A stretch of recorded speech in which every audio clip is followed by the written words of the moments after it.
திருப்பார்கடல். புள்ளலூர் சண்டையை பற்றி குண்டோதரன் சொல்ல சொல்ல இன்னும் அதை பற்றி நிறைய தெரிஞ்சுக்கணுன்ற ஆசை ஆயனருக்கும் சிவகாமிக்கும் வந்துச்சு. அதுலேயும் முக்கியமாக சிவகாமிக்கு மாமல்லரோட வீரதீர செயல்களை பற்றி கேட்கணுன்னு ரொம்ப ஆசையாக இருந்துச்சு. குண்டோதரனும் ரொம்ப ஆர்வத்தோட எல்லாத்தையும் சொல்லிட்டு இருந்தான்.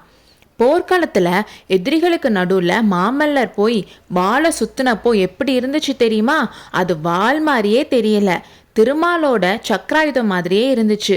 ஒவ்வொரு தடவை வாழை சுத்துறப்பவும் ஒவ்வொரு எதிரியோட தலை துண்டிச்சு கீழே விழுந்துச்சுன்னு சொல்லிட்டு இருக்கும்போதே குண்டோதரன் திடீர்னு நிப்பாட்டி, குருவே, இந்த விஹாரத்தில் இருந்த வயசான பிக்ஷு எங்கன்னு கேட்டான். நாங்கள் வந்ததுல இருந்தே அவர் இங்கே இருக்கிறது இல்லை, சைத்தியத்திலே தான் இருப்பார். டெய்லி இங்கே வந்து எங்களுக்கு ஏதாச்சும் வேணுமான்னு மட்டும் கேட்டுட்டு போவார்னு ஆயனர் சொன்னார். குருவே, நான் அவரை அவசரமாக பார்க்கணும், பார்த்துட்டு வந்துடுறேன்னு சொல்லிட்டு குண்டோதரன் போனான். அப்போ சூரியன் அஸ்தமிச்சுட்டு இருந்துச்சு.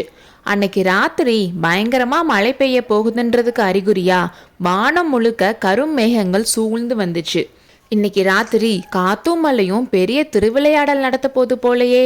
பகலெல்லாம் ரொம்ப புழுக்கமாக இருந்ததுக்கு இதுதான் காரணமான அவன் நினச்சிட்டு அவங்க தங்கியிருந்த விஹாரத்துக்கு கொஞ்சம் தள்ளி இருந்த பாலடைஞ்ச புத்த சைத்தியத்துக்கு குண்டோதரன் போனப்போ உள்ளிருந்து பேச்சுக்குரல் கேட்டுச்சு. உடனே அவன் யாரும் பார்க்காத மாதிரி ஒரு இடத்துல போய் மறைஞ்சு நின்று என்ன பேசுகிறாங்கன்னு கேட்க ஆரம்பித்தான். உடனே இந்த நிமிஷமே அவங்கள கூட்டிட்டு கிளம்புங்க, பொழுது விடிறதுக்குள்ள வராக நதியை தாண்டி ஆகணும். வழியில் ஏதாச்சும் கிராமத்தில் வண்டி கிடைச்சா ஏறி போங்க, எப்படியும் நாளைக்கு சூரியன் உதிக்கிறதுக்குள்ள வராக நதியை தாண்டிடுங்க. அவங்க கிளம்ப மறுத்தா தொல்லை தான், ஏதோ ஒரு பிசகுனால நான் போட்ட திட்டமெல்லாம் வீணா போச்சு. ஆனாலும் புத்த பகவானோட அருளால் எல்லாம் சரியாயிரும். அவங்க கிட்ட ஏதாச்சும் சொல்லி கிளம்ப வைங்க. இங்கே பெரிய சண்டை நடக்க போகிறதா சொல்லுங்க. இதெல்லாம் எதுவும் எடுபடலைன்னா திருப்பார்கடல் உடைஞ்சு வெள்ளம் வரதா சொல்லுங்க. திருப்பார்கடல் ஏற்கனவே கடல் மாதிரி கொந்தளிச்சுட்டு இருக்கு. இன்னைக்கு மழை பெஞ்சா கண்டிப்பாக கரை உடைஞ்சிரும்னு சொல்லி நாகநந்தி பயங்கரமாக சிரிச்சாரு. அப்புறம் அவங்க கிளம்பாம கரையும் உடஞ்சிருச்சுன்னா என்ன செய்யணும் தெரியுமா? விஹாரத்தில் ஒரு தெப்பம் மீதி இருக்குல்ல, அதில் ஏறிக்கிட்டு போன மாதம் பார்த்த பாறை மேட்டுக்கு போயிருங்க. மற்றவங்க எப்படி போனாலும் சிவகாமியை கண்டிப்பாக காப்பாற்றணும், தெரியுதா சுவாமி? இதை கேட்டுட்டு இருந்த குண்டோதரனுக்கு நெஞ்சு படபடன்னு அடிச்சுக்கிச்சு. நாகநந்தியோட சிரிப்பு அவன் உடம்ப சிலிர்க்க வச்சுச்சு. அன்னைக்கு ராத்திரி ஏதோ பெருசாக நடக்க போகுதுன்னோ அதை தடுக்க வேண்டிய பொறுப்பு இப்போ அவனோடதுன்னோ அவன் உணர்ந்தான். அந்த காரியத்தில் அவனுக்கு உதவி பண்ண சொல்லி அவன் வழிபடுற தெய்வம் பழனி மலையில் இருக்க முருகனை வேண்டிக்கிட்டான். பேசி முடிச்சதும் பிக்ஷுக்கள் சைத்தியத்தில் இருந்து வெளியில் வந்தாங்க. குண்டோதரனும் அவங்க பின்னாடியே வந்தான். அதில் ஒருத்தர் விஹாரத்துக்கு போனார், இன்னொருத்தர் தென்மேற்கு திசையில் போனார்.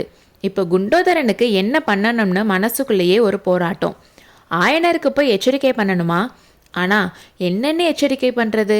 எப்படியும் அவங்கள காப்பாற்றிடுவாங்கன்னு அவங்க பேசினதுல இருந்து அவனுக்கு புரிஞ்சனால நாகநந்தியை பின்தொடரலான்னு முடிவு பண்ணி அவரை ஃபாலோ பண்ண ஸ்டார்ட் பண்ணான். கொஞ்ச தூரம் போனதும் ஒரு மரத்தில் கட்டி போட்டிருந்த குதிரையை அவுத்து பிக்ஷு அதில் ஏறிக்கிட்டாரு.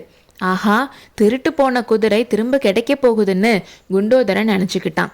நாகநந்தி குதிரையில் ஏறிக்கிட்டாலும் நிமிஷத்துக்கு நிமிஷம் காத்தோட வேகம் கூடுறதுனாலையும் இருட்டுனாலையும் குதிரையால் வேகமாக போக முடியல.